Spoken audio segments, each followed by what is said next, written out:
What's going on, guys? Giancarlo Guccione. I haven't posted on YouTube in a very long time, and today everything changes. I was gone for a while. I started a business. The business is doing very well, and now I am working on scaling that business. So I'm gonna just walk you guys through my journey of starting said business and all the ups and downs I went through, and just my entire journey. And hopefully, you guys can take something out of it.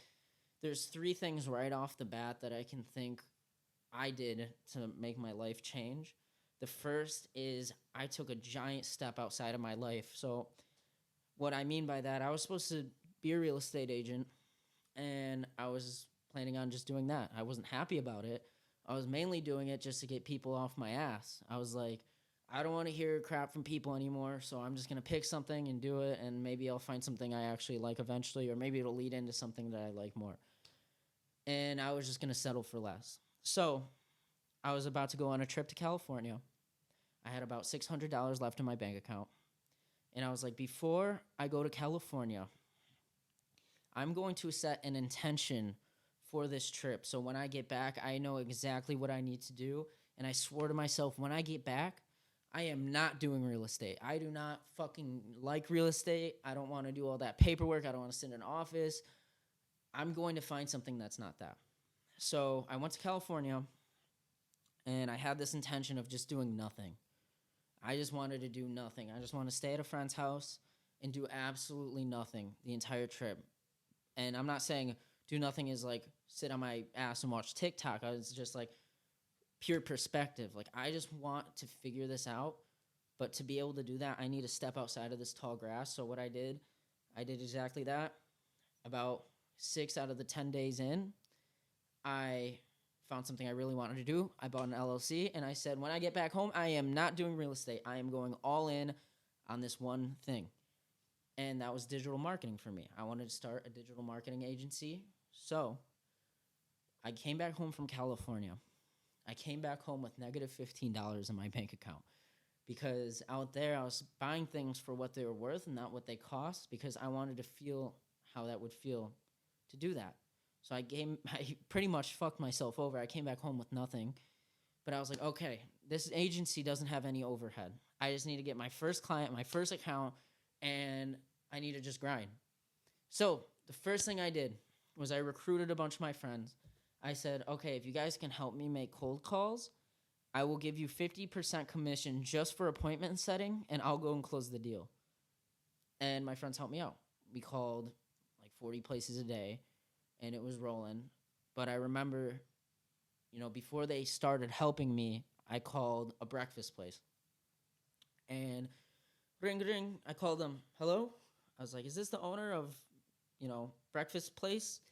And they're like, yes, I'm one of the owners. Like, I'm not the person who handles the socials, da-da-da. He gave me the person who handles the socials number. Then I called him. I was like, hey, he's sitting with his family. He's like, hi, who is this? And I said, my name is Giancarlo Guccione. I run an agency. I don't have any clients yet, very honest.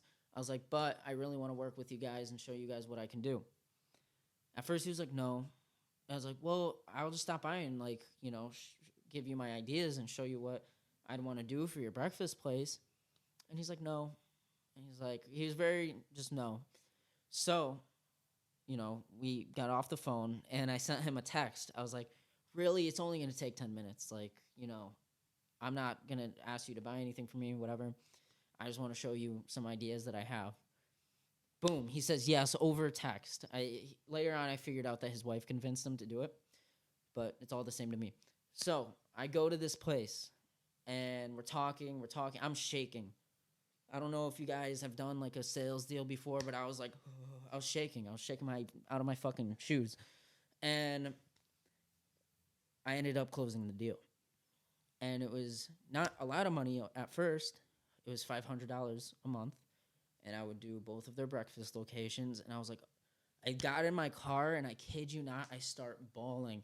Before I left from California, I had a job at Hot Topic. And as soon as I got paid from this breakfast place, I quit that job. And I was like, okay, this is my thing. Like, now, how do I get the next restaurant? How do I do the fulfillment? How do I do all these things? I strategized. I talked to ChatGPT. Dude, ChatGPT was my best fucking friend during this entire process. I can't even lie to you how much that helped me.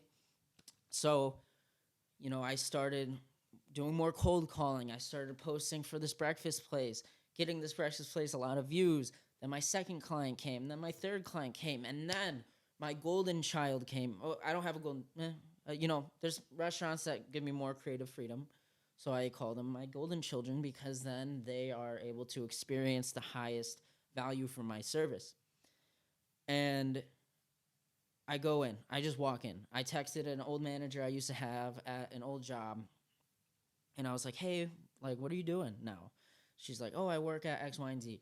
I was like, oh, cool. Do they need social media help? And she's like, I don't really think so. I was like, I'm just going to stop by anyways. So I went to Northbrook. Shout out Bean Bar. I know I can say that name. I went to Northbrook. I sat down with the owner of Bean Bar, and I was shaking still. I still shake. When I know I'm about to close a big deal, I get nervous. I'm like, okay, this is big. So I go to Bean Bar. I'm sitting down with her. We talk. Following up was like my biggest. Following up is my biggest. My best thing I'm best at. Oh my God, that wasn't even English. I'm good at following up, is what I'm trying to say. So I followed up the next day. She's like, sure, let's do it. We signed him on Instagram and TikTok. And, 3 months into that partnership, I have them go viral. I use that viral video to get more clients. And then I have another viral video with them. And then my client list just expands. And right now, I am managing 33 accounts in the Chicagoland area. It's crazy. I started with nothing. I started with $500 deals. Now I charge more because I have more of a resume.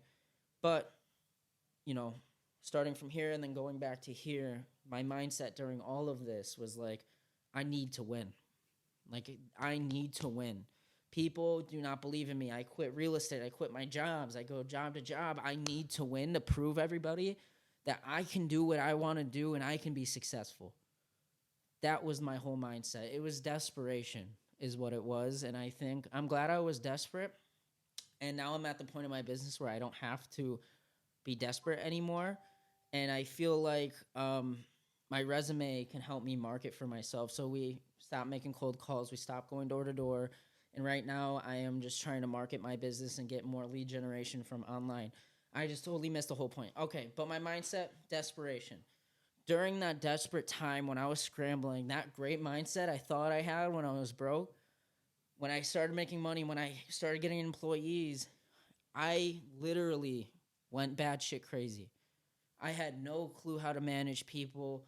I was, crazy. I was a micromanager. To say the least, I was disrespectful, and I am not proud of who I was during that time. And it wasn't for a lack of, like, I was not a good person, but it was just because I was ignorant. Like, I had no idea how to manage these people, how to make my fulfillment perfect. Like, I just needed it to work, and needing something to work so bad, I was kind of losing it. Fast track to today. I treat my employees with so much respect. Some of them still say they want an HR, and I'm telling you now, you're not going to get one. But no, I think, like, I started from a desperate spot, and now what I'm trying to do with my business is build from a spot of hope. Like, I really am positively grateful that I worked that hard and I was desperate because now I have what I have. But to elevate what I have, I think I just need a lot of hope and love and time to pour into this. And I don't need to scramble anymore. I don't need to prove anybody wrong. And coming from that place, I feel a lot of power, and I'm very excited for what this business is going to turn into. It's called Matrixscape. It's a social media management agency. We only take local people. This is a little bit about the business. We only take locals because all the content we shoot is very fresh. It is trendy. We do skits. We shoot your food. And it's just refreshing because in a world where everything is so fake, especially people, AI is very fake, but some people are more fake than AI. In a world that is so fake, to have something fresh, to have something real, to show the culture of these places is really what marketing is. A lot of people get it mixed up. They're like, show the product, show this plate on this table. It's like, no, show the people serving it. Show the attitude they come in with. Show their personality. Show the people who they're walking into these restaurants. Show those people. And if you're embarrassed to show those people, a lot of people think they're too good for skits. If you're embarrassed to show your employees, you did a bad job hiring, my friend. Bottom line. But I'm getting off topic. From point A to point B, I was in California, I had nothing. I took those intentional couple weeks to really just dive deep into myself. 6 days into that 10-day trip, it wasn't 2 weeks, it was 10 days. 6 days in, I bought an LLC. I had this idea. I had very little people believe in me, and that's why I wanted to prove them wrong so bad. But I don't know how much this is going to help you guys. This is just my story and what I had to do and what I went through and to get what I have now and what I'm going to do with what I have now. But for me, those intentional couple weeks was the difference. If I never went on that California trip, I would be in the dumpster. I would be in a cardboard box. I would be working at Hot Topic. I have nothing against retail jobs, and I'm not trying to degrade them. But I just, I wanted something more for myself. I wanted to build something for me, built by me, and I wanted to bring the people up with me. So that is what I've been doing for the past 6 months, and that is the change that I have been engulfed in. So it's very exciting. Thank you guys for watching. I always say I'm going to do more of these videos, so I'm not going to say that I'm going to do more. I am just going to do it now. Look out for my content, and thank you guys. I love you.